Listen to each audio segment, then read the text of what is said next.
Good morning, everybody. I'm going to bring the music down. I hope my voice makes it through the day. Welcome to Trade Deadline Thursday. I'm Dan Bespris. He wanted to make sure I had my mirrors of which way the camera's pointing right. Is the great Dirty Steven Vidovich, director of content here at SportsEthos. I think the music might still actually be a tiny bit on the loud side. And we've got Trade Deadline Wednesday to talk about. Who the hell needs Thursday? But Dirty Steve, good morning, man. What a great way to start the day. What's going to come next, man? I don't even know. I'm freaking out. It could happen at any moment. The next big blockbuster. Well, we've got seven trades. We have 7 trades if you include the Rui Hachimura deal from a couple weeks ago that have already gone down. And I would argue 3 of those you could probably classify as blockbuster. Do you feel comfortable calling at least 2 of them are? Is the Lakers one a blockbuster? It's pretty close. Yeah, I would say that it's borderline. It's like right there on the edge of a blockbuster deal. I mean, I think that your Lakers made out pretty well in that deal. I think that's the consensus from a reality standpoint. I mean, what they gave up and what they got back. Yeah, baby. Yeah, baby. I was about to close my computer last night. I was on the blurb feed, and then the Kevin Durant trade went down.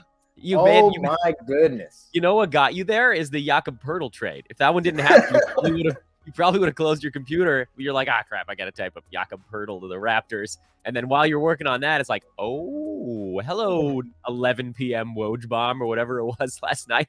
That was amazing. Most of the U.S. was asleep when that trade went down. That's pretty cool, which is great because I assume all of you that were asleep when that trade happened have joined us now this morning. There's already 130 of you watching the show, and we're just talking about random BS here for the first 3 minutes. We've got fantasy as far as the eye can see. Don't worry. The beauty of a 5-hour live show is that we can talk about reality. We can talk about fantasy. We get to do the whole when stuff goes down, which is arguably the most fun part of the whole show. And we've got a hell of a lineup today. So let me just sort of line everything up for everybody. We'll set the table here. Apologies. I am on plenty of cough medicine. I'm not sick anymore. It's just a lingering cough. It happens. But if I blow your ears out by hocking up a lung at some point, pre-apologies. In fact, here's one now. And I can testify that he is on cough medicine. You watched me take a horse pill right before we went on air. Excuse me. So Steve and I are together here. Steve, you're here for the first hour. Keith is going to join us at 8 o'clock Pacific time. I'm going to give everything in Pacific time because that's where Steve and I are. That's where the SportsEthos, if you want to call it, headquarters are out this way. Corbin Ford will be joining us at 8:30. John Most Sales will be joining us at 9. Blake Creamer and Derek Ball will be joining us at 9:30. Joe Orico at 10 o'clock. Brew will be here at 10:30. Rhett Bauer at 11. Jeremiah Nakorda at 11:30. And then, Steve, you'll actually be back for the final half hour when we'll do a kind of a wrap-up and anything that trickles in as the 12 p.m. hour eclipses. Everybody that's watching here at the front end, if you've already thumbsed up and liked the show, thank you in advance. There were like 270 some odd of those before we even hit the go button on this show, and now there's like 285. But what I would certainly ask of you, and I'll do this a few times throughout the program, is please just take a second to like and subscribe to our YouTube page. I know a few of you are doing it as we speak right now. It's actually of critical importance, specifically today's show, because this is like the big one where a lot of folks find SportsEthos through random search engine stuff. Like, we're going to appear on the sidebar of a lot of people watching Minecraft videos or whatever. No, what do adults look at on YouTube? And we just want them to find us, and we want them to stay. So when you hit that thumbs up button, when you subscribe to our page, it just puts us in more places because then YouTube's like, oh, I guess maybe these idiots are reputable. And then other people find our collection of idiots, and we can hopefully continue to grow things, do more stuff, and kind of basically every time we get bigger, we can add more people, we can add more features, we can add more things. So thank you in advance. I think we've cleared 300 while I was going through that spiel. Now there's like 160 of you that are watching this thing live. I am very pleased, and I am also somewhat blown away at the turnout before we even kind of wake up on this thing. But look, you guys are here for trade deadline analysis. I guess we should probably go through some of that stuff, and let's start with the big one, Steve. The last one to happen before any of us passed out last night. I'm going to bring the music down a little bit lower here because I still feel like I'm kind of yelling over it. Kevin Durant is now a member of the Phoenix Suns, and the Nets control every small forward and every power forward in the NBA at the same time. So, the Phoenix side is pretty straightforward. They unloaded all of their power forwards and small forwards. Mikal Bridges, Cam Johnson, the resting Jay Crowder are all gone. KD is in. I guess they still have Torrey Craig out there. Apologies. They brought in TJ Warren as well. Is there anyone to start on Phoenix besides the four horses of Booker, CP3, KD, and DeAndre Ayton? Would you even look at what they've got going on in their whatever other wing spot besides Durant, fantasy-wise? I'm thinking that if you're in like a really deep league or like a maybe 16-team league, maybe Torrey Craig is an option. He's produced like low-end value for a good amount of the season when Cam Johnson was sidelined. Nothing spectacular there. No upside to be had with Craig, but I wouldn't really look at Warren outside of maybe, deeper points leagues. He's not really much of a factor in category formats. So I think that you're going to just have the main four in Phoenix. I don't think you're going to really have any other fantasy producers.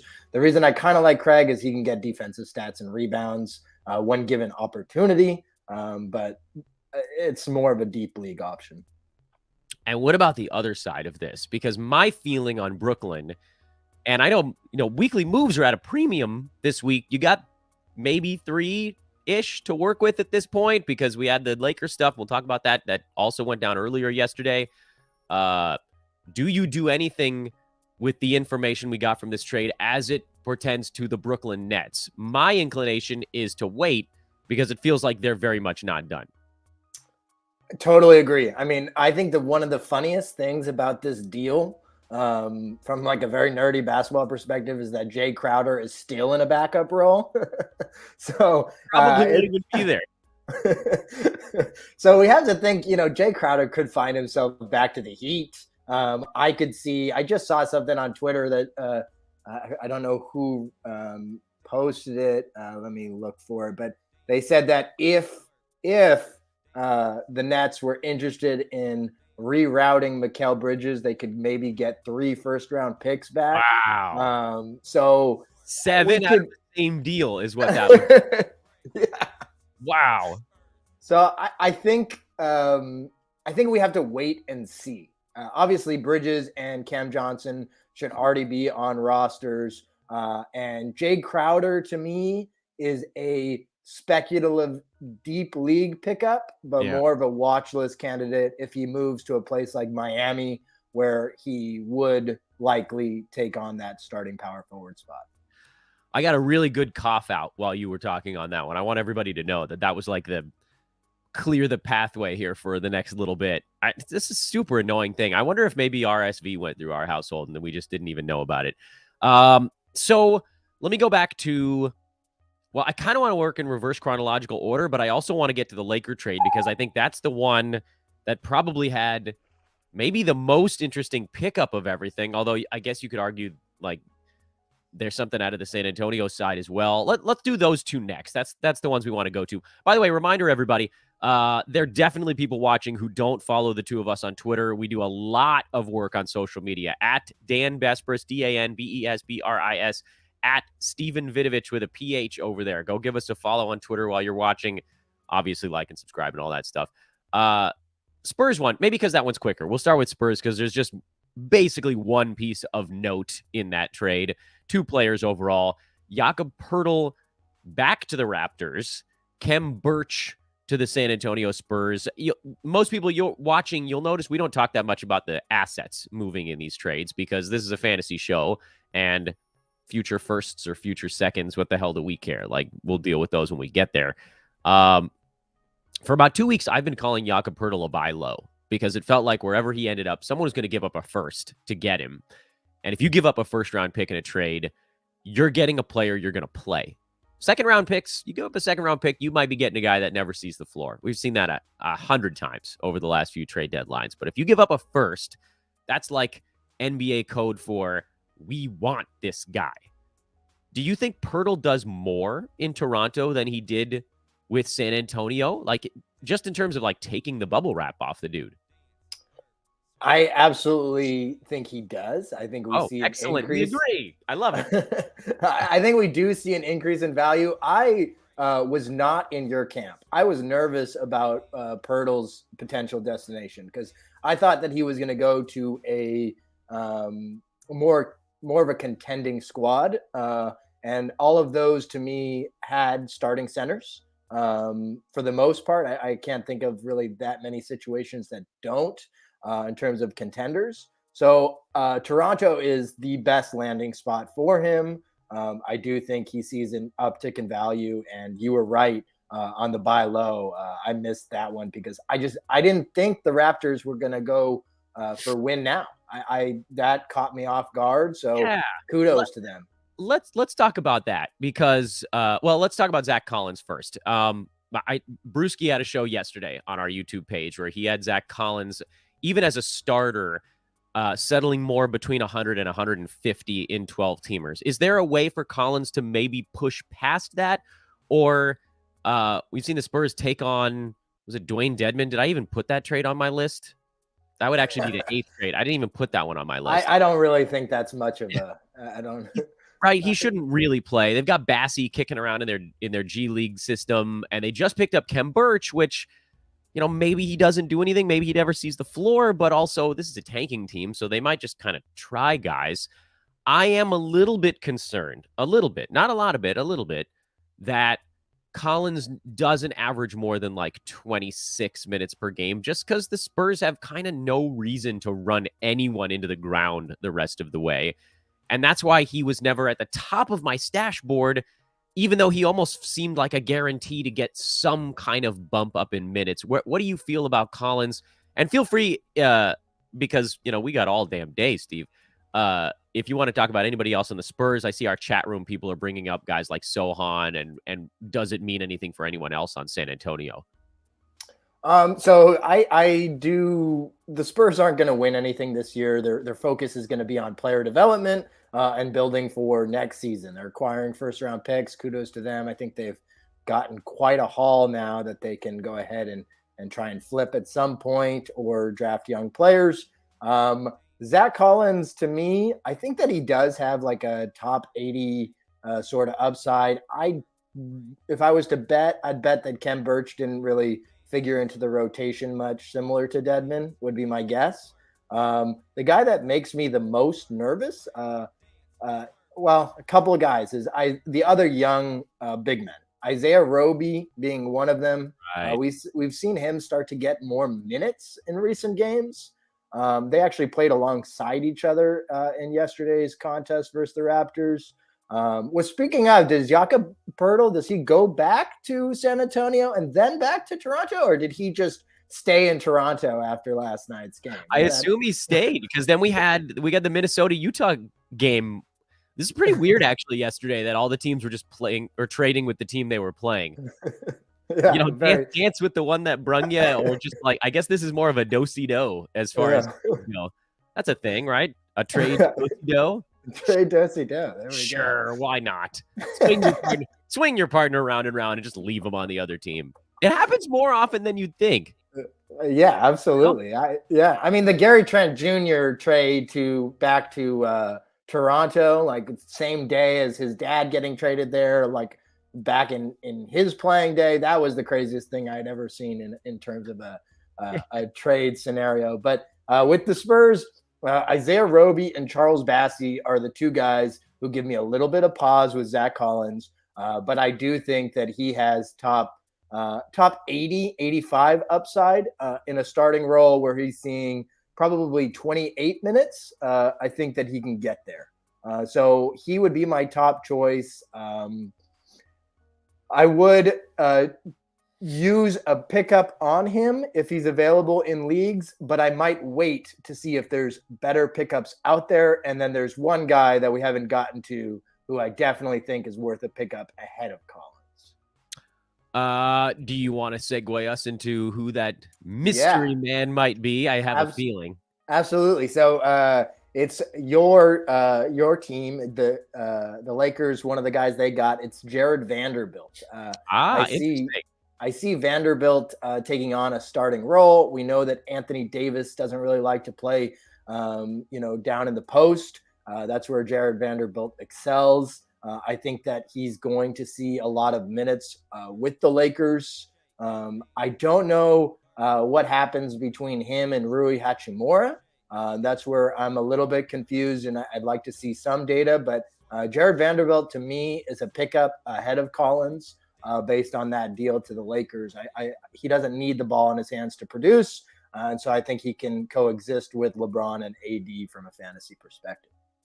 I don't know I think the Lakers actually probably have another move coming here. The two of the guys that I thought they would unload did end up getting rolled up in this package. Juan Toscano-Anderson and Damian Jones, who really were out of the rotation for LA. Bringing in Malik Beasley makes Lonnie Walker fairly redundant on that roster. I'd be a little surprised if we saw them go into the end of today with the same kind of other dudes. We know they've been trying to get bigger. So that's the thing that gives me pause on the Vanderbilt side, is we know the Lakers want to get larger. Wenyen Gabriel is another guy that could probably be either waived or sent out in some sort of deal. I don't know about the Lakers giving up their other first at this point. I just simply don't know what player would warrant it, especially now that they've shored up their backcourt quite a lot. The other guy, Steven, that revolving in that trade that I made my first pickup yesterday was Colin Sexton. And I thought you were gonna end up on him before it came back to me, but I got to throw him in the mix here because Utah got rid of their whole backcourt besides Jordan Clarkson, Malik Beasley, Mike Conley, and Nickeil Alexander-Walker. It was like the initial trade that came out. Remember, Woj went on ESPN yesterday. I don't remember what time it was. And he was like, hey, the Lakers have been looking into D'Angelo Russell. And like 6 minutes later, all of the big names sent the tweet out about the possible 3-team deal. It was like, oh, so like Woj was saying it was happening without saying it was happening. But in that first iteration, it only mentioned Conley as a guy on the move. And I thought, all right, well, that like probably makes Colin Sexton kind of interesting. And then the next iteration, they were like, oh, Malik Beasley's involved in this also for salary matching. I thought, oh, now Colin Sexton's really interesting. And then in the final iteration, there was like, oh, by the way, Nickeil Alexander-Walker is going to Minnesota. They cleared out the whole cabinet. And, end of Fresh Prince of Bel-Air meme later, Colin Sexton is just standing in the living room like, all right, I'll take 15 shots a game if that's what you guys insist. But we all kind of thought this was going to happen at some point anyway, because they traded that was part of their offseason stuff from Cleveland, and gave him an extension and then didn't really play him. They don't have a choice now. They got 2 guards left on that team, basically, Sexton and Clarkson. Yeah, no, you're absolutely right there. Colin Sexton is going to be a smash value rest of season. And I agree with you. It was like to be expected that Mike Conley was going to get traded. I did a little West trade deadline preview of the players most likely to get moved. And in that, I mentioned Conley, Malik Beasley, Jared Vanderbilt, D'Angelo Russell. All of those guys were in that deal right there. So Colin Sexton is a great pickup. you would rank him above Vanderbilt. I would on my side. Yeah, I would. Mostly just because he's like guaranteed 30 minutes and point guard duties. That's maybe the most important part for me is that I've never been a massive fan of Colin Sexton's fantasy game, even dating back to Cleveland, because it was always it was hinging on scoring a bunch of points and doing it at a non-terrible field goal and free throw percent clip, like being an okay efficiency guy. But he wasn't the point guard there at the end. Darius Garland was being groomed for that job. Jordan Clarkson is not a point guard. He is a gunner in every sense of the word. They need someone to distribute the basketball. And not that Sexton is like great at that, but he's going to have to do it. And that's why I actually have a little bit more hope in him, where his value isn't going to be completely tied up. Oh, you have to score 22 points a night on 50% shooting and 83% free throws. You'll fall into 5 or 6 assists, hopefully, the rest of the way. So he's actually my favorite pickup over the last 24 hours. He's at the top of my board. Zach Collins is underneath him. And then Vanderbilt probably, for me, is, I don't know, I was looking at him more for 14 teamers. I'm a little worried that the Lakers are like, yank him around if the energy's not there on a given night. But if the energy's there, that team badly needs rebounding. They just get smoked on the offensive glass every game. Not that, I mean, Vanderbilt probably a better offensive rebounder than defensive, but like just having someone else in there who can go put a body on someone. The Lakers are so averse to putting a body on anyone. It's grotesque as a Laker fan. Steve, another question back on Toronto. We have other trades we got to get to at some point here, but again, what the hell's the hurry? We got almost 5 hours left on this thing. And I saw it flash through the chat room a little bit. Toronto bringing in Jakob Poeltl, sending out Khem Birch. They added someone to a rotation and got rid of someone who wasn't in the rotation. At the same time, it doesn't feel like they're done. They still have all these wings and guard. We know OG wants to get traded. Can we assume that Anunoby is going to get moved before the deadline? And if he does this situation kind of become a little bit of a wash where like, okay, well, OG, he's actually hasn't been playing the last week or so, but if he's gone, Poeltl comes in, does that just push everyone down one slot and then ultimately nothing really changes in Toronto? And it's just that Poeltl gets 30-something minutes instead of OG. But people are asking like what to do about Chris Boucher, what to do about Precious Achiuwa. Obviously, we don't know because the deadline hasn't passed yet. But what are your feelings on what you think Toronto might be doing with their kind of star 6th and 7th men? You know, I could see OG. Unfortunately, you know, we all want trades to happen, but I could see OG staying with the Raptors through this deadline and them seeing what they can do with bringing Poeltl into the fold, because I don't know what they're going to get back for OG except for draft picks. I mean, we could see OG get moved, but I think Chris Boucher is on one of his heaters right now, and he'll continue to be trustworthy while that lasts. I don't think it will last long term. Just seeing his history of producing value and then falling off at some point. So I don't really think of Boucher as much more than a short-term stream while he's hot. Precious Achiuwa, I think, is the one that loses out the most with Poeltl coming to town. So I'd like to hold if he was already picked up to see what plays out over the next week or two, maybe up until the All-Star break or shortly thereafter. But I don't think that Poeltl's arrival will diminish anyone else's value on Toronto. And I think Boucher is the guy that could stay above the cut line if Anunoby is moved. And Achiuwa, I think, takes a bigger hit. This is one of those times where I got to remind all of you guys, because now last time I said it, there were 120 of you watching, and now there's 330 of you watching. Follow us on Twitter at Steven Vidovich, at Dan Bespris. We do so much stuff over there. in between shows. I know you're chilling, you're listening to the YouTube show, maybe you're watching it, whatever. Just take a second to find us over on social media. Also, please take a second to click the like and subscribe buttons here on YouTube. We need it. We need it bad. We need it bad. We need you guys to throw those likes on there. We need you guys to subscribe to the channel.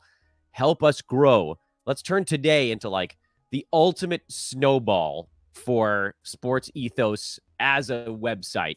Finding us on Twitter, finding us here on YouTube, and then turning that into other stuff. By the way, I don't have it on the screen. I probably should have put it on the graphic. The Sports Ethos news feed is at Ethos Fantasy BK. Ethos Fantasy BK, again, at Dan Vespers, at Steven Vidovich. I actually see Keith Cork hanging out in our lobby right now, so I'm going to bring him in here about 2.5 minutes early because he looks ready. He looks ready. He is ready. What's up, everybody? Keith Cork at BSBP Keith on Twitter while we're going through kind of the who to follow where stuff. Keith, one of the juggernauts, one of the lead voices on our DFS division. I don't know if you saw the first 28 minutes of this show. We haven't even gotten through all the trades from yesterday yet. We're like halfway through them, I guess. But just to loop you back in where we are, we've talked about Kevin Durant because that's got to be the top story here. We've talked about Jakob Poeltl. We've talked a little bit about the Lakers, Jazz, Wolves 3-team deal, and that's as far as we've gotten. But Keith, just to throw you into the fire right out of the chute, you're getting taunted in the chat room for running our Kings team during. Oh, nice. Oh yeah, there's my guy. Yeah, hi, what's up, JB? Yeah, he loves you. What do you think about some of the fantasy winners and losers on those 3 deals: the Poeltl deal, the D'Angelo Russell deal, and the Kevin Durant deal? And then I can kind of push our ball forward a little bit after that. I think the top story for me, really, I mean, obviously the Kevin Durant thing is huge, and the top story for me is really, I'm looking hard at the Nets to see what they're going to do beyond this, because I'm sure you guys have already touched on that. I was getting ready to get on, so I apologize. I didn't see the first 28 minutes, but there's no direction at this point, right? Like it almost seems to me like they traded Kyrie thinking that KD would stay, because they traded him for competitive pieces in Dorian Finney-Smith and Dinwiddie, and then all of a sudden KD asked out or something like that, and there's like a situation where they've got like 8 different wings on their team, and it's hard for me to see the team. I mean, I know they're pretty high above the cut line for the playoffs right now, and I know that they still have a pretty talented team with Mikal Bridges and all those guys, but it's hard for me to see them sticking in that playoff race there. And I'm looking at the young guys. So I'm looking at like Edmund Sumner. I'm looking at, obviously Claxton's going to be huge. He's probably already owned.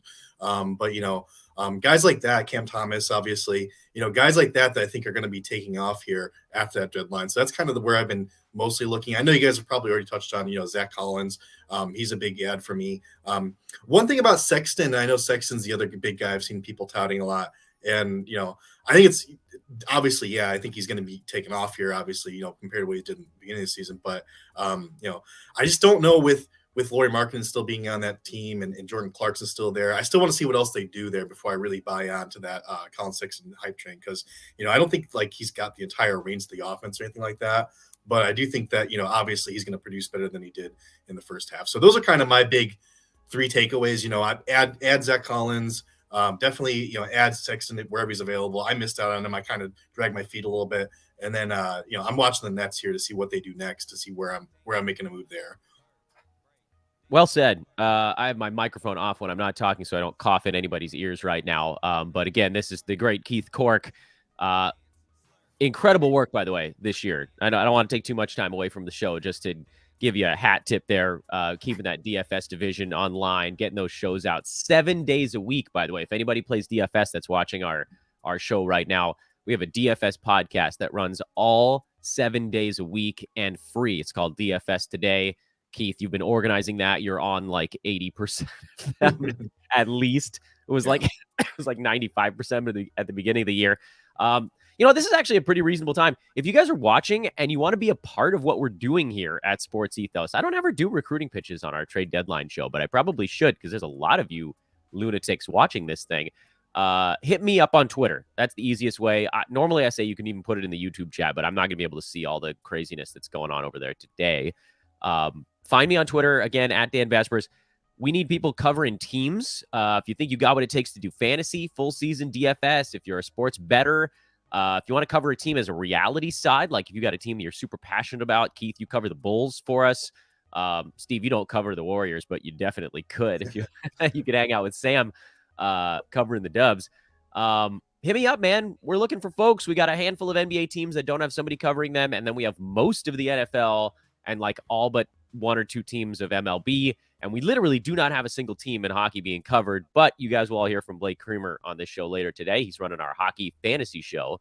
So hit me up. I always forget to do that on these live shows, but we'd love to hear from you if you want to be a part. JB says he wants to be your AGM running the fake Kings next year. He's going to be coming after you all show long, Keeks. So just sit back and, you can take it. I wore my Kyle Kuzma sweater. Like I should have gotten one just to wear it. Just to like have my long sleeves and should have built your own Kuzma Kings sweatshirt. Maybe one of those face mask things that he had on there, would have been cool. Yeah. Hey JB, next time you can totally be my assistant. Let's do it, man. That was a really cool thing that you guys did. Stephen Bagel put that on. Stevens made the very rash decision of traveling over trade deadline Thursday, and I'll never forgive him for it. Although oddly, he's like in Santa Monica, which is right around the corner from me. I should have just told him like, hey, pop over. I'll hand you a microphone over here. But he probably doesn't want to get coughed on in my bedroom. It's where the show takes place, baby. Okay, so we left off. We haven't gotten to the pre-yesterday stuff yet, but there was one very large trade pre-yesterday, and that's obviously the Kyrie Irving one, which was kind of the domino that set all this crazy net stuff in action. I'm doing my best on a night-to-night to leave any of my personal feelings aside, because how we got to this point with Kyrie is absurd, but we're here now. He requested a trade on a team that was actually winning, but wouldn't give him the contract he wanted. I'm sure his camp leaked that the Nets proposal included like championship stipulations to get full bonuses and stuff like that, which is a little bit insulting. I figured anybody giving him a new contract would have like a you show up for work clause in there. But we'll see how this all goes with Mark Cuban and the Mavs. Kyrie's a Maverick at the end of the day.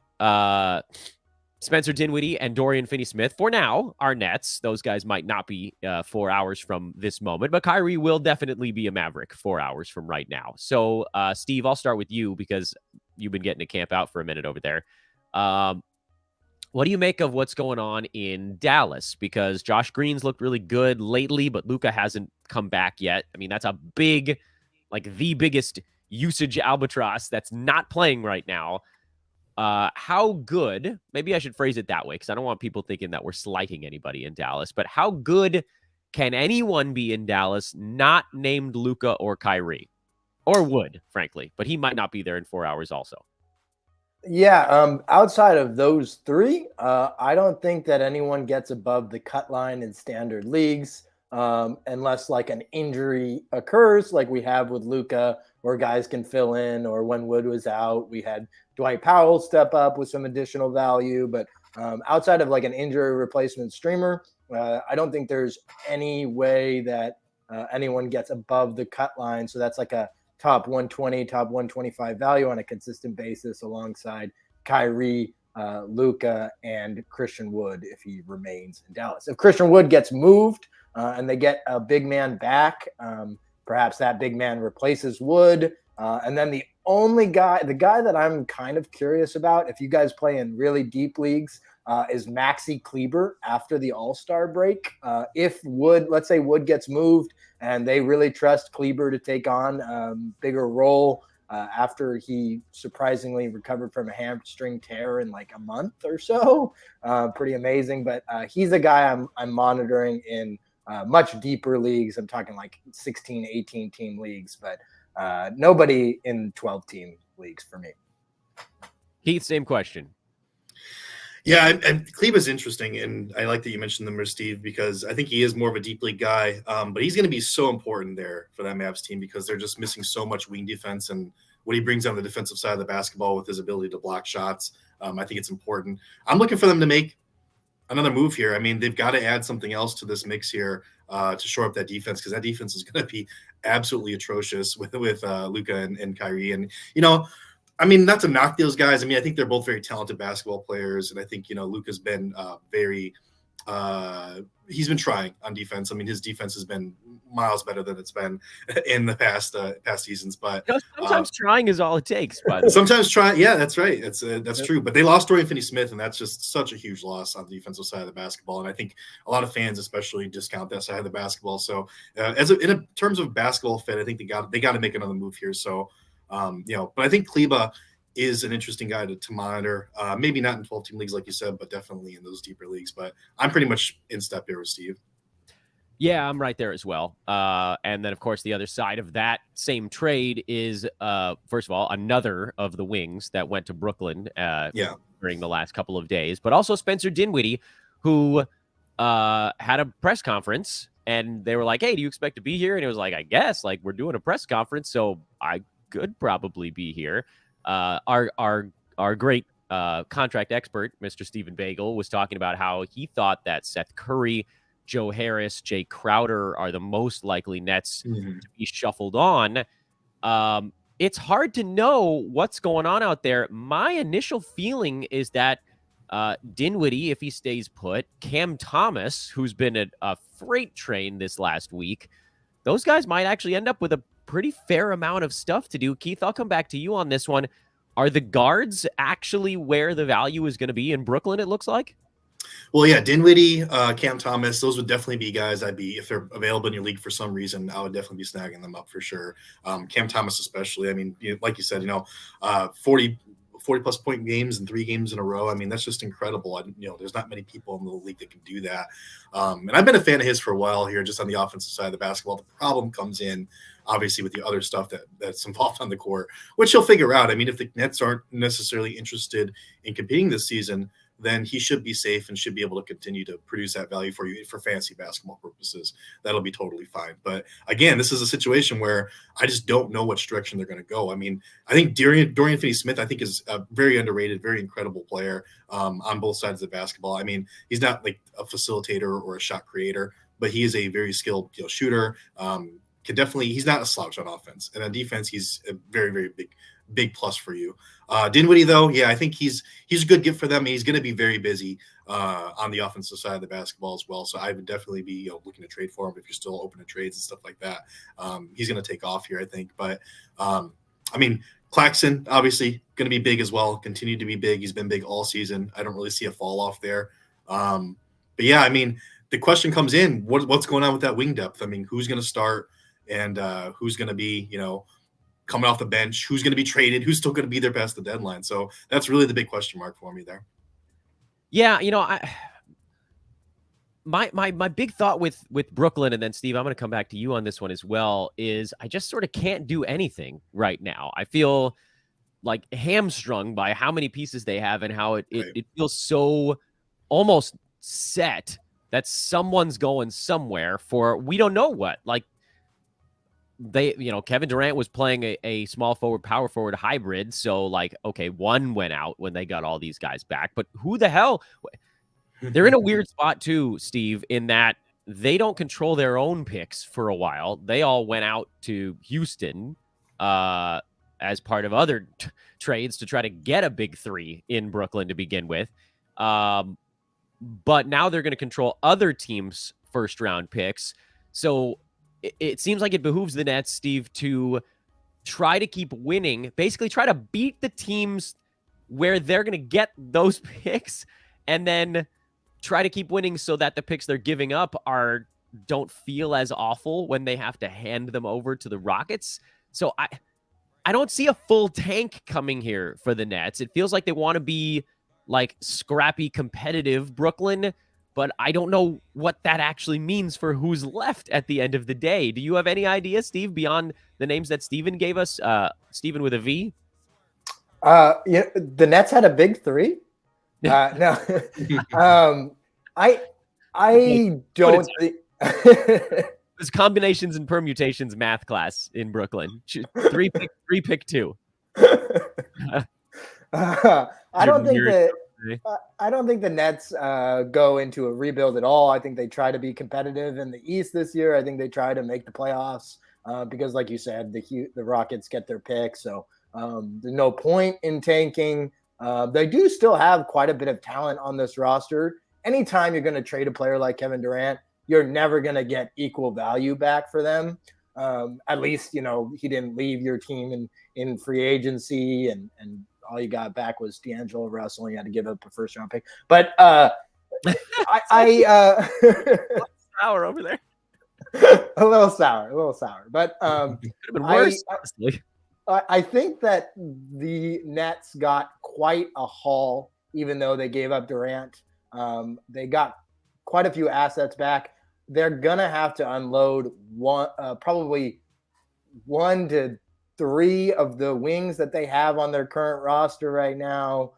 So I'm waiting mostly to make moves. I actually think Dinwiddie sees a slight downtick in value moving to Brooklyn compared to where he was in Dallas alongside Luka and pretty much nobody else offensively. But Cam Thomas is extremely interesting. Like Keith said, Dinwiddie's obviously still a 12-team guy, just not as great of value. I think Jay Crowder is definitely gone by the time 12 o'clock hits.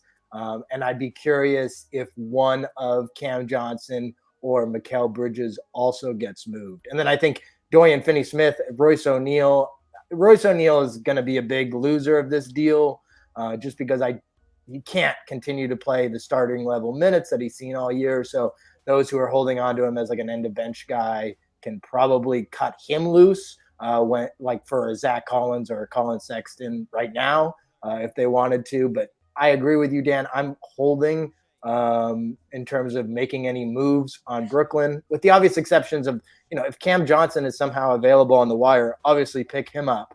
But I'm waiting to make any speculative ads anywhere else. But I do think the Nets stay competitive.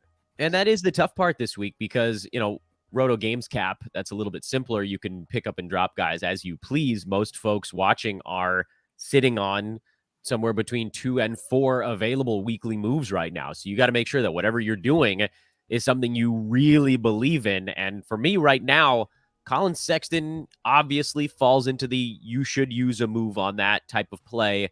Zach Collins is probably in that camp for me.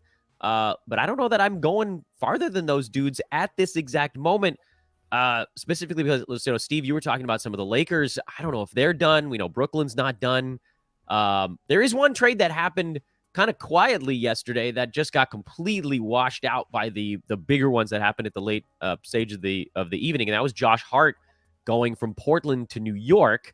Fantasy wise, I don't know that this is like a big difference maker, but Cam Reddish goes back the other way. Steve, I'm going to try to boomerang when I'm going around the room here. If Hart is a Tibbs guy, his role should end up being relatively safe. I mean, it seems like he could just slot in ahead of Quentin Grimes in a starting lineup, get a veteran in there playing 30-some-odd minutes. So the quick question is, are you at all concerned about Josh Hart in his new environ? And the second question is, do you do anything with Cam Reddish going back the other way, even extending it as far as like volume-heavy leagues or points leagues or stuff like that? Like, is there a planet where Cam Reddish hits value in Portland? Anything that you're working on with that trade, Steve? Yeah. So first off, crazy how it went down. Josh Hart was on the floor for pregame warmups and got told that he had been traded. So it just goes to show like this is just such a crazy time for people that are employed in one area. They're about to go do their job, and then they get told, "Hey, you know what? Go pack up your things. You're moving to the East Coast." That's just wild. But Josh Hart with Tibbs, no concern whatsoever. I'd be buying, thinking his stock is going up with this move. Cam Reddish coming back. is interesting. This is his third team. He has yet to garner a consistent rotation role. So I'm watch listing him in deeper leagues, not paying much attention to him in shallow formats. But they do have a void now in the starting lineup. Who's going to fill that void? Could it be, Gary Payton, like he started yesterday's game? Could it be Justice Winslow if he ever is able to recover from the ankle sprain? Could it be Cam Reddish at times? Could it be the rookie Shaedon Sharpe? Will they experiment with some lineups? That's what I'm thinking is going to be the most likely scenario. I do think Reddish sees rotation minutes. I do think he's a watch list guy in deeper formats. Shallow formats, I'm ignoring. Keith? Yeah, I think, first I want to talk about the Blazers. I think, for me, there is a hole left there by Josh Hart. I think it was a smart move by the Blazers. Expiring contract, obviously, you get back what you can. They got back a pick and Cam Reddish. I am not a big Cam Reddish fan in general. I don't think he's that talented. I think he's just kind of a throw-in in this deal. I think the point was, we're going to get back something here and make, and the salary is going to work for us because we're getting rid of this Josh Hart salary. So, that's what made sense to me at that point. I don't think Cam Reddish was really the point of the trade. So I don't think they have a whole lot of interest in, playing him a lot of minutes. I think it's one of those things where you get him in here, we see what he's got, and, maybe he gets, 5-10 minutes here and there until we see what he has. And maybe he jumps in the starting lineup, but I really just don't see it happening the way that his career has gone so far. But the guy I've got my eye on in Portland is Shaedon Sharpe. And I know you mentioned him, Steven, but he's a guy, I think, especially as the Portland Trail Blazers continue to fall in the standings, a very athletic and talented scoring, guard forward type guy. And I really think that he's got a pretty nice ceiling on him. Of course, he's a rookie. He's going to have his ups and downs. So that's something to be wary of. I don't know if I'd be necessarily running out and getting him in roto leagues. I think that's a pretty not a very good move there. But I'd be watch listing him for sure in some head-to-head leagues and just seeing how the, next week or two after the deadline plays out and what his minutes look like. I mean, if he's getting 25 plus minutes on a regular basis, that's probably a jump on that and go ahead and grab it in a head-to-head league. Interesting. I like it. We are past the quarter hour mark here in the 8 a.m. hour, which means you guys have to listen to me do a little bit of promo again. If you're with me for the full 5 hours today, you're going to hear it a handful of times. But pretty much every time I look back at the chart to see who's watching, there's like another 70 to 150 people here. So, hi, we are beyond thrilled to have you. I've got the sweet jams playing slow and low in the background all day long today. I don't think I'm going to turn it off, actually. I think I kind of like it.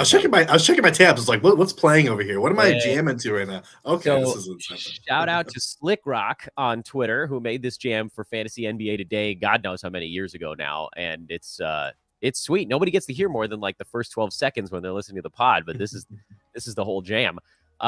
Please do follow all of us on Twitter at Dan Bespers, at Steven Vidovich, at BSBP Keith.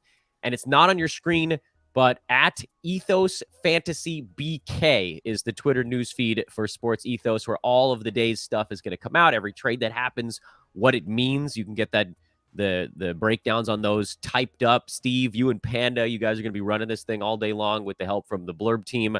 That sucker is absolutely incredible how you guys keep that up to date all day, every day. It's a little bit insane. And then here's the even easier thing. If you guys are watching and you're chilling and you're enjoying yourselves, click the thumbs up on this video and subscribe to our YouTube page. It's so fast and so easy. You knew what I was going to tell you. I saw people clicking thumbs up before I even said the word. He's like, oh, Dan's going to tell us to click thumbs up right now. And then you went and you did it. You preempted me. You guys are awesome for doing that. So keep preempting me. Keep hitting that thumbs up. Keep hitting subscribe. It's kind of amazing. We'll never know exactly how it works, but every time you guys do it, we just pop up in a few more sidebars and more people can find us. So everything you do helps us grow here at Sports Ethos. And so thank you in advance for that. And if you haven't subscribed yet, this would be a wonderful time to do it. We have like anywhere from 6 to 9 live shows a week going on our YouTube page right now. It is not just a one-trick pony here for Trade Deadline Thursday. We got stuff going on all the time. This just happens to be the sort of the big whopper of everything that we do over the course of the year.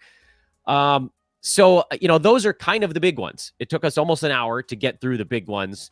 The small ones that we didn't cover, Kessler Edwards to the Kings, Dwayne Dedmon to the Spurs, going way back, Rui Hachimura to the Lakers. And I guess, honestly, we could talk a little bit about that one because we've had a chance to see it play out a little bit. Keith, have you seen anything of interest in the Rui Hachimura to the Lakers side? I mean, feels like their most recent trade probably cuts into whatever might have been happening there anyway.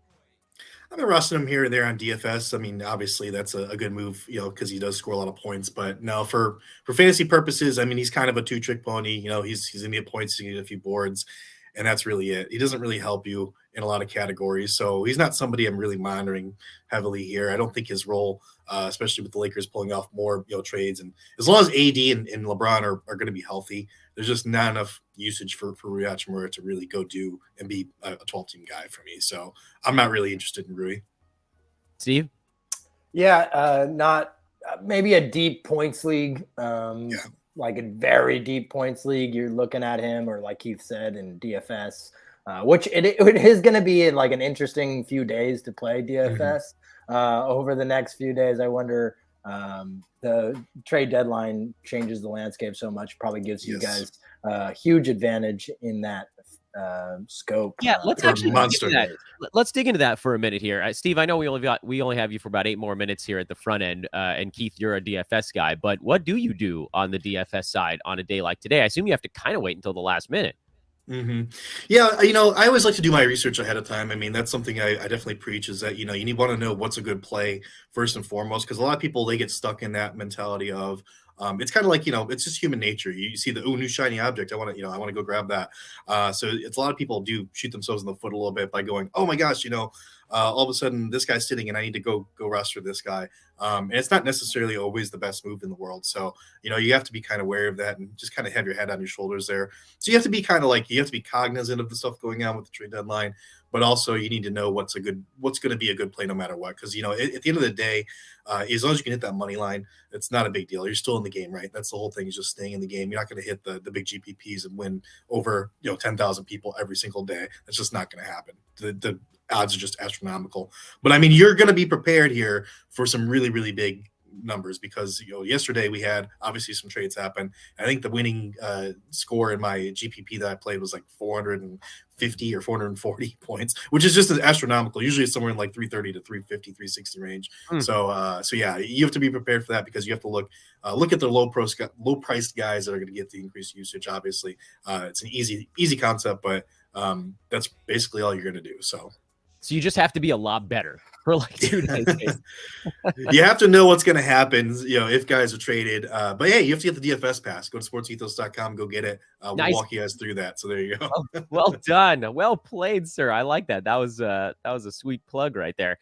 Do you, on the DFS side, do you find yourself maybe with cash left over on days like today? Like, I mean, sometimes these weird fill-in scrubs might be putting up bigger numbers than the $10,000 superstars. It's very true. And today would especially be that kind of day, because I think there's 4 games, I believe, or 5 games.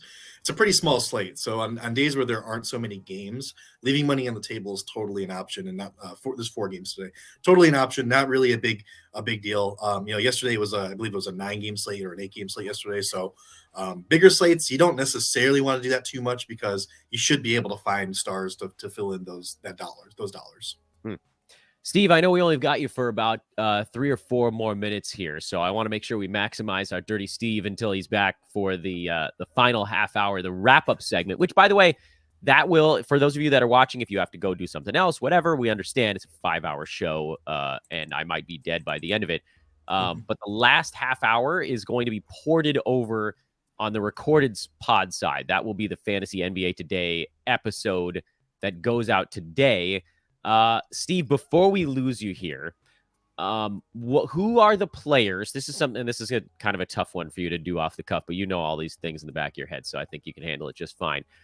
Who are the players that you kind of have like your mouse hovering over them as a possible pickup? You're just kind of like ready to go on those dudes. And who are the players that you pre-stashed last week?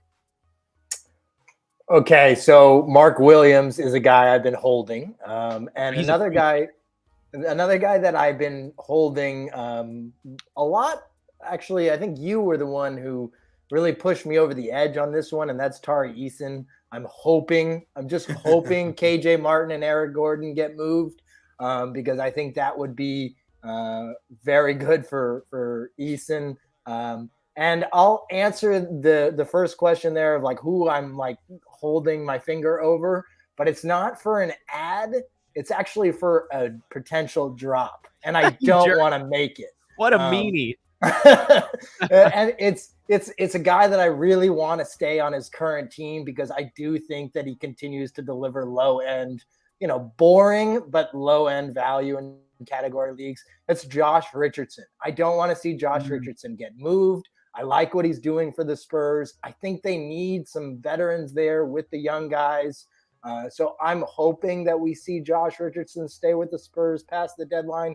Do I think that's going to happen? No, I think he gets moved, and I think I click that button at the end of the day. But that's the guy that I'm really holding hope that he stays where he's at.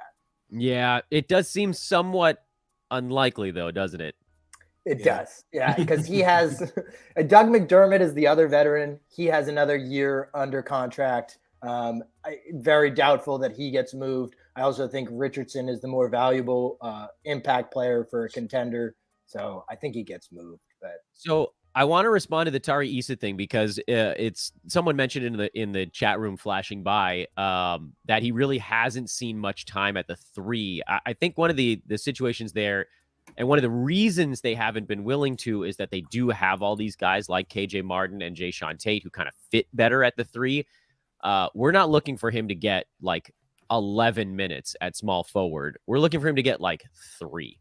That's really the difference for Eason right now between value and not value, is like going from 22 minutes a game to 25. And if you move 2 guys who are playing a combined like 50 minutes a game, if Eason gets 3 of those 50 minutes, that's all we're looking for. So it's not going to be like, we're not going to delude ourselves into thinking that he's going to be the starting small forward. It's really just about like, would they even give him a couple of minutes there? And I think the answer is yes, because we're not looking for all that much. Steve, I don't mean to ice you. In fact, you know what? Take a break, my good man, because I don't think I'm going to be able to get back to you here before the 8:30 number hits. At Steven Vidovich with a PH. He's the director of content here at SportsEthos. Dude is burning the candle these days. And look, he's okay. He's okay. He's surviving. I feel a big trade coming for you guys. I just feel it. It's going to happen next like half an hour or so. Smell it? We're gonna get something. I see you wafting the trade towards your nose. Smells like a trade right now. That's disgusting. Smell the sulfur from the Woj bomb, It's like, yeah, or I was gonna say it smells like a locker room. That's the smell of a trade right now. As someone who worked in minor league ball, those locker rooms do not smell good. Steve, I'll see you at noon Pacific for the big wrap up. I'm sure we'll have some more stuff to talk about. Sounds great. See you then. Steve is out, but don't worry, ladies and gentlemen.